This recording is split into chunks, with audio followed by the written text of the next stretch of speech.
Hi, welcome to the first episode of Can You Solve a Crime? This is your anchor, Océanne, and I am accompanied by Charles. Hi.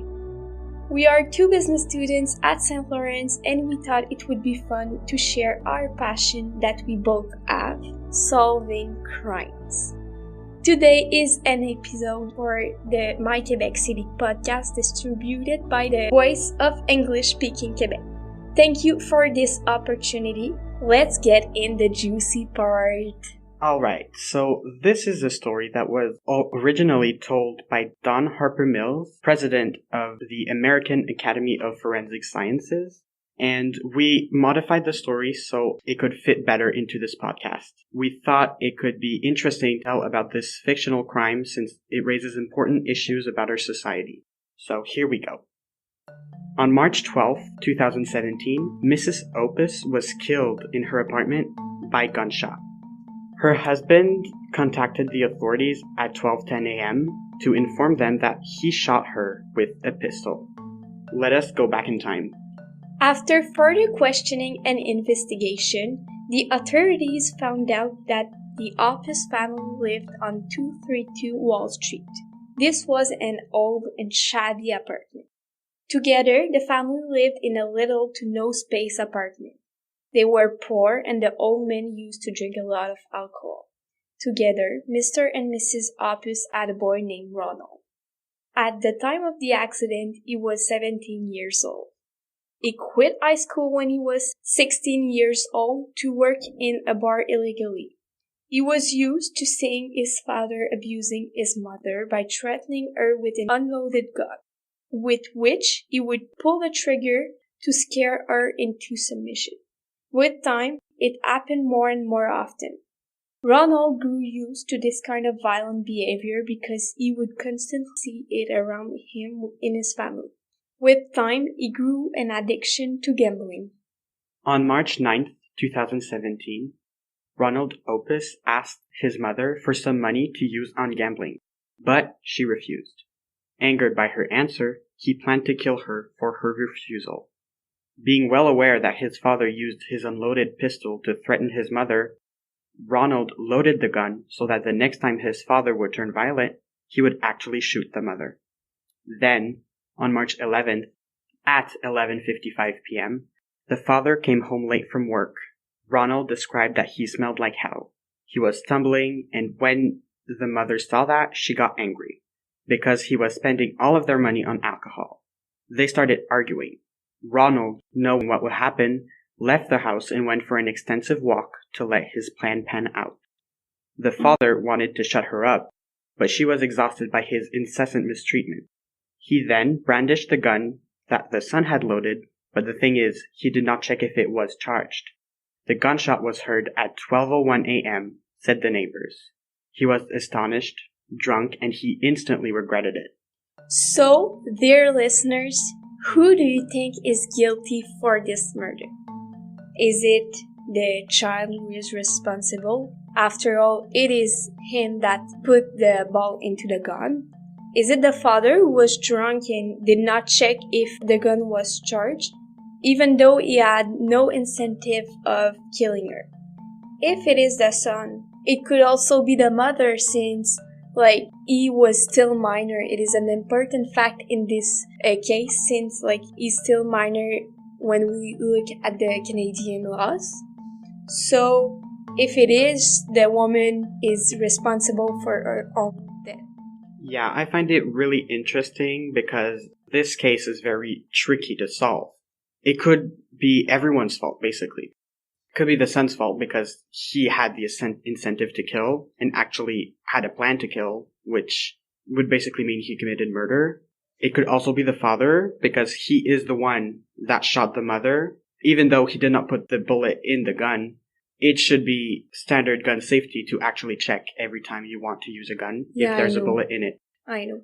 And this is also raises question about our society, if whether or not the kid should be charged since he was in an abusing relationship and he was always used to this kind of violence. So for him, it is normal to be violent, and after all, for him, it was correct what he did because his father used to like pull the gun at her mother without like shooting, but it was still not correct to do this at all. Yeah, maybe the way Ronald was raised is actually the reason he ended up committing homicide. And also in the case, it was mentioned that the son worked in an illegal bar, like he was under 17 and he worked in a bar. This like is still illegal. So he was raised thinking that like things that are illegal for us are legal. Yeah, exactly. I believe that the son might have a distorted perception on morality and what is actually acceptable in society. But this could also be the parents' fault. Yeah, I know, because the mother should have get out of this relationship that was abusing, and like she installed that it was okay, and for the boy it was normal. Exactly. Like, you are never automatically someone that is violent. It is something you are raised. Yeah, it's part of the education. Exactly. And he was also not going to school, so he couldn't, like, he was concentrated on, like, violence, violent home, alcoholism also. And he was also, like, addicted to gambling, so, like, this is another factor that could be at play. And the bar isn't really a good environment either, because there's also alcohol, and there's also a lot of violence in bars. I have a question for you. Yes. Do you think that the father transmitted his addiction to his kid? Like, he showed that it was correct? To a certain level, I would think so. I'd say that there is much more risk in a child that was brought up by an alcoholic parent to then become alcoholic themselves because they saw it as a kid. They think it's okay. They think it's, you know. But a person that is not used to being alcoholic, like, does not have any family that is alcoholic, he can begin to be alcoholic. So do you think it is really a matter of whom you're educated towards?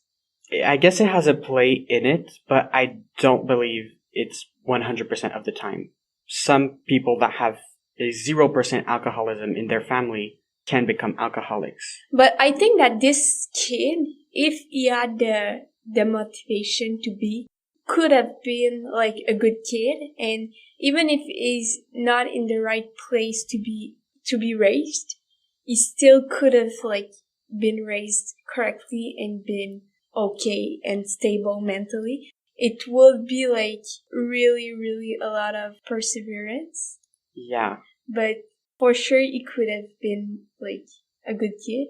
Yeah, I agree with that. Like, it would take a lot of perseverance to like stay sane growing up in such an environment, but that's where who should be blamed comes to play. Yeah. Because he could have stayed a healthy person by just accepting that the mother did not want him to lend him money for gambling. But he has an addiction and he was raised so. Yeah, and he was raised like that. And so that's basically where you could think that it really is his fault and he should be arrested and put in prison. I don't know if you agree with me, but when I was reading the story first, I thought that the woman was so brave to finally like say out loud what she was always hiding, because like she was always keeping it inside and she was just staying silent and everything. And this time when she talked and she said what she wanted, then she got killed. Yeah. I guess it does take a lot of courage to finally stand up to someone that has been abusive to you for so many years. But, you know, maybe it wasn't the right time. Maybe the right time had passed. But I think that she just, like, she did not know what to do anymore since her husband was abusing her and was addicted to alcohol. And her son was beginning to be also addicted to another thing that was gambling. But she must have been out of resources. Yeah, that's true. I guess that at some point, luck has to play with this, because it's kind of ironic. Yeah, it is very ironic, because maybe just a week before, if she would have stood up for herself a week before, the gun wouldn't have been loaded, and therefore she would have come out of it unscathed. But I also think that it was not the right moment, neither the right place to stand up for herself. Like, I think she could have done it, like, when, like, go to the authorities and say, like, can I get help? I'm being abused and my child is being addicted to gambling. Yeah. Can I have help? It's not like the right technique to just say and provoke an alcoholic and start a fight with him when he's under the influence of alcohol. Yeah, exactly. Like going to the authorities and getting help is another way of standing up for yourself, basically. And I also have another question. What do you think that was missing in this relationship? Honestly, it has to be communication, because a saying I really like actually goes, violence is a lack of vocabulary. Violence always arises when people can't communicate correctly. If they can't portray their emotions through words, then there's the problem, and that's when violence actually comes from. But don't you think that the father, even if they had communicated the way that he treats her, even if she talked to him, it would have made something like different? At some level, yes, but I guess it's communication from both sides. Yeah. Like, the father obviously does not have control over his emotions, and therefore has to bury his emotions in alcohol. But I also think that the man persuade like the woman kind of way that like he's stronger than her and that he has the right to do what he does. So I think that this is why the woman like lets him do this to her. When we look at this situation outside, it is so weird for us and we're like, we would have like said something but I think in that context, it's really different. Yeah, it's really different when you're in the situation itself, but also better communication could mean the mother could have communicated her issues with the authorities better too. Like, she just didn't go to the authorities at all. Yeah, definitely there was a lack of communication. Yeah.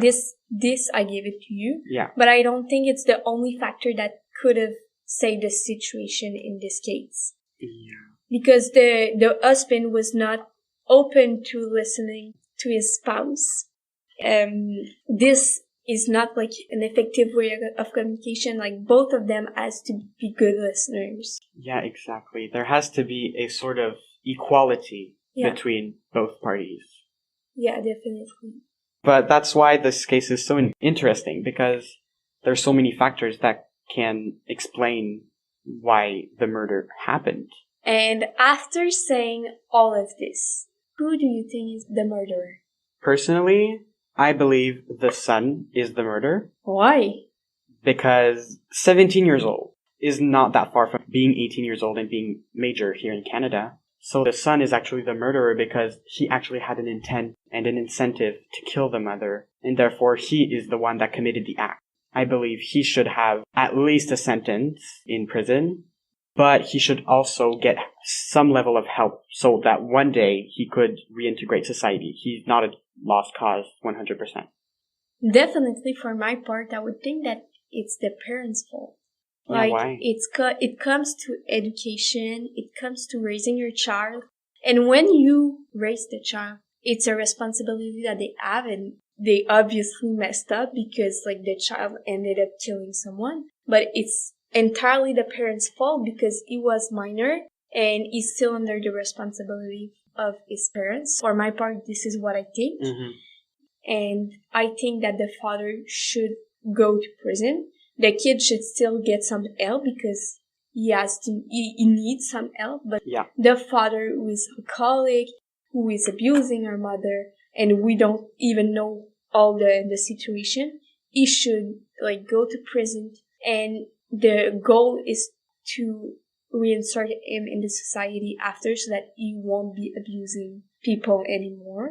Yeah. He's done so much damage mentally to the child, but also physically to the mother. Mm-hmm. So I think like, because the boy, even imagine if he has kids, like will he do this to the mother of his children? Yeah. We said that is inherited in some way. So what if they need help? Obviously. Yeah, I agree that the father should get a sentence for mistreatment and psychological abuse. But yeah, I respect your opinion. Me too. Do I understand? Because it's like, it's a shared opinion and like there's so much factors that need to be taken under consideration. This is why this case is so interesting, because so many points of views can come out of it.